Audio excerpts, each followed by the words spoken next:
Hi friends. அழகிய அழகு சீரியலில் சுரேஷ் மதியை புரிஞ்சுக்கினா நல்லாயிருக்குன்னு சொல்லிட்டு யாரெல்லாம் நினைக்கிறீங்களோ ஒரு லைக் போட்டுருங்க. இங்கே மதி மலர்கிட்ட பார்த்தீங்கன்னா, யாருக்கா நம்ம வீட்டுக்கு கெஸ்ட்டு வரேன்னு சொல்கிறாங்க. யாருன்னு உங்களுக்கு தெரியுமாக்கா அப்படின்னு சொல்லி கேட்குறாங்க.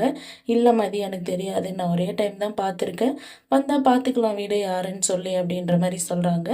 அப்போ இங்கே ராஜலக்ஷ்மி பார்த்தீங்கன்னா ரேவதிக்கு கால் பண்ணுறாங்க. இந்த மாதிரி உங்கள் அத்தையோட பொண்ணும் அவங்களோட மச்சனும் ஒய்ஃபும் அவங்க மாமியாரும் வராங்களாம் அப்படின்னு சொல்லி.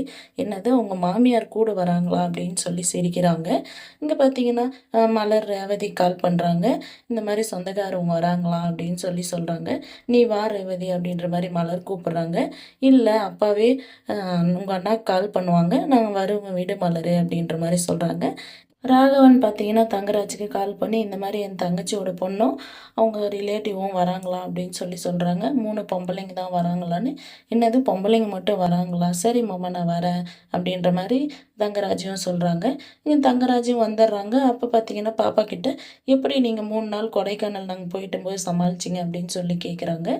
இல்லை பாப்பா அவங்களோட பாட்டி வீட்டில் இருந்துச்சு, எங்களுக்கே தெரியாது, பாப்பா சொன்ன பின்னாடி தான் எங்களுக்கு தெரியும் அப்படின்ற மாதிரி சொல்கிறாங்க. அப்போ தங்கராஜ் பார்த்தீங்கன்னா காய்ச்சி மூச்சுன்னு கத்துறாங்க, எப்படி அங்கே விடலாம் செய்யலாம் அப்படின்னு சொல்லிட்டு. அப்போ மதி பார்த்தீங்கன்னா அவங்களோட பாட்டி வீட்டில் விடுறதுக்கு யாரை கேட்கணும் அப்படின்ற மாதிரி தங்கராஜ் எதிர்த்து பேசுகிறாங்க. அப்போ தங்கராஜ் பார்த்தீங்கன்னா திடீர்னு கோவப்பட்டு மதியை அடிக்க போகிறாங்க. சுரேஷ் பார்த்தீங்கன்னா தங்கராஜ் கையை பிடிச்சிடுறாங்க. என்ன மாமா, அது என்னோட பொண்டாட்டி, நீங்கள் எப்படி அடிக்கலாம் அப்படின்ற மாதிரி கேட்குறாங்க. என்ன சுரேஷ், நீ இப்போவே பொண்டாட்டிக்கு சப்போர்ட் பண்ணுறியா அப்படின்ற மாதிரி முடிக்கிறாங்க.